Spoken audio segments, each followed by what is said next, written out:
It's raining seafood in China. The Sun reports sea creatures that were seen falling from the sky in Qingdao, a coastal city in China, on June 13th were the result of having been picked up by a powerful storm.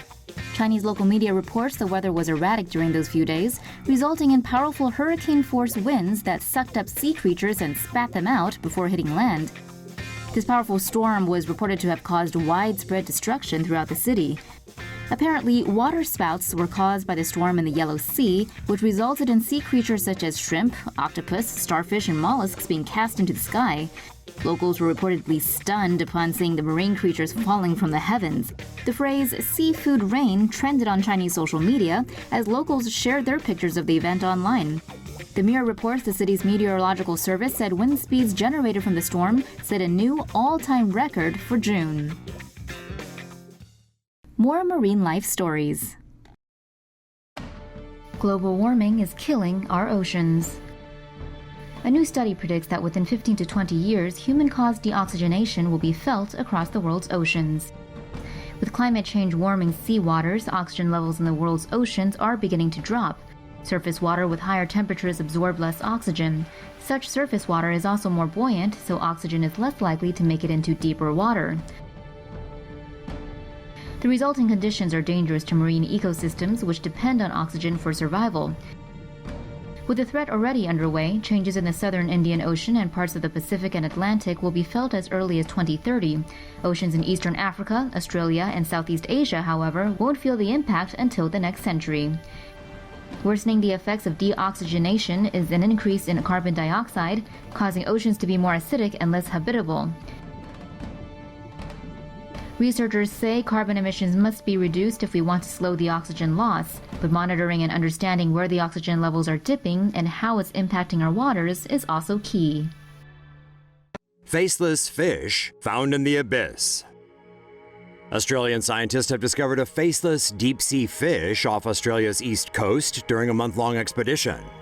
The Sampling the Abyss expedition begins from Bell Bay, Tasmania, and ends in Brisbane.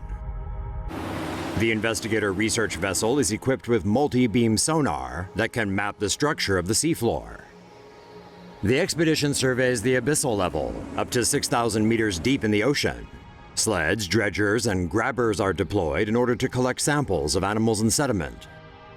Scientists said animals in the abyss are often small and move slowly, and many of them don't have eyes or produce their own light through bioluminescence. Another catastrophe caused by climate change. Japan's coral reefs are endangered. According to a government study, rising sea temperatures have impacted the ability of Japan's biggest coral reef to recover from bleaching, resulting in only 1% of the reef being in good health.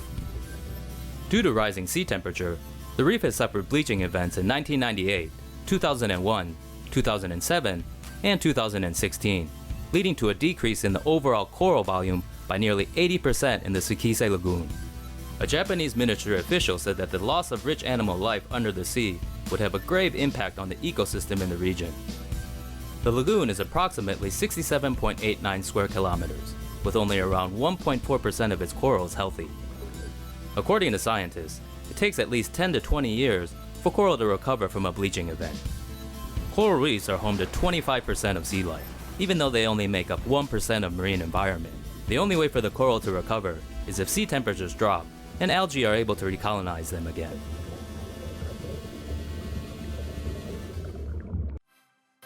Netizens slam frozen fish feature at Japanese skating rink. A Fukuoka theme park thought it would be a good idea to put thousands of dead fish under the ice at their skating rink, and is now badly regretting that decision. Space World apparently thought the idea of gliding over a wide variety of sea creatures would be a unique draw for customers. So operators bought 5,000 dead fish and arranged them around the rink, along with blown-up photos of larger marine animals. When images of the theme park centerpiece got around, they were met with outrage after netizens thought the fish were frozen to death. Despite the clarification that live fish weren't used, most didn't see the appeal, calling the concept weird, cruel, and disgusting. The park was met with a barrage of criticism and calls to boycott the attraction. So much so that they decided to close it down on November 27th. Space World is now melting the rink and will reportedly hold a memorial service for the fish sometime next year. Rest in peace, fishies! Those poor animals. Scientists are concerned by a massive shark die-off in San Francisco Bay, but are unable to get state funding to research the exact cause. 2,000 leopard sharks and hundreds of bat rays, smooth-hound sharks, striped bass, and halibut have turned up dead on San Francisco Bay between February and July of this year. The culprit is suspected to be a parasite known as Miamiensis avidus, which enters the shark's nose and eats away at its brain.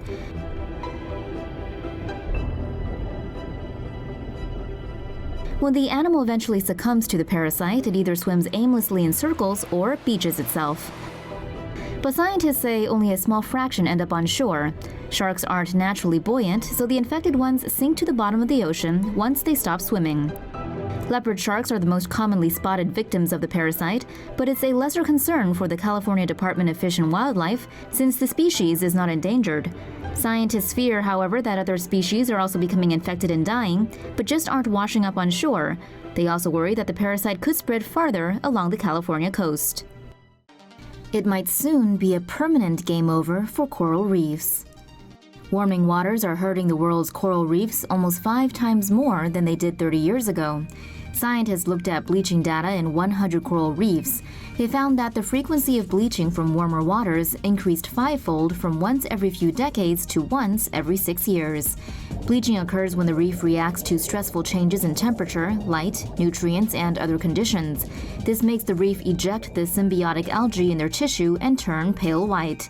Corals can survive and even recover, but continued bleaching eventually leads to death. According to the National Ocean Service, coral reefs are considered sessile animals, meaning they're fixed to one place. The World Wildlife Fund says they provide almost $30 billion in goods and services every year. They're also important for tourism, coast protection against heavy storms, typhoons, and even tsunamis.